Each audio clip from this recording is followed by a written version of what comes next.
এই তো বন্ধুরা চলে আসলাম আবার কুমড়ো শাক দিয়ে বলেছিলাম যে চিংড়ি মাছ রান্না করব। এই তো চিংড়ি মাছগুলো নিয়ে নিয়েছি। এবার চিংড়ি মাছগুলো আমি পরিষ্কার করে নেব। তারপরেই তো এখানে কুমড়ো শাকগুলা কেটে নিয়েছি। এবার চিংড়ি মাছের খোসাটা বেছে নেব। তরকারির পরিমাণ অনুযায়ী আমি চিংড়ি মাছটা নিয়ে নিব। চিংড়ি মাছে অনেক অ্যালার্জি থাকে, এই জন্য আমরা সবাই চিংড়ি মাছ খেতে চাই, কিন্তু অনেক ধরনের সবজি আছে যা চিংড়ি মাছ ছাড়া চলে না। চিংড়ি মাছ দিয়ে রান্না করলে মনে হয় যে মজা লাগবে। তারপর আমি কুমড়া শাকটা এই তো সিদ্ধতে বসে দিয়েছি। আমি এখানে হালকা সিদ্ধ করব, তাই জন্য কিছুটা লবণ দিয়ে দিলাম, তারপর ঢাকনা দিয়ে দিলাম। আমি এখানে কুমড়ো শাক এবং কুমড়ো শাকের ডাঁটাগুলো একসাথে নিয়ে নিয়েছি। কুমড়ো শাকটা সিদ্ধ হলে আমি নামিয়ে নেব। তারপর আমি সম্বার দিয়ে নিব।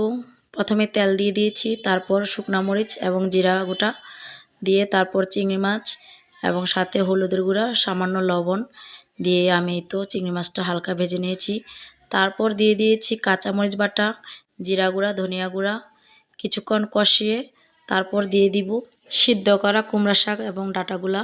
কুমড়া শাক আর ডাঁটা কিছুক্ষণ কষিয়ে তারপর দিয়ে দিব পরিমাণ মতো পানি। আমি সিদ্ধ করা পানিটাই দিয়ে দিয়েছি।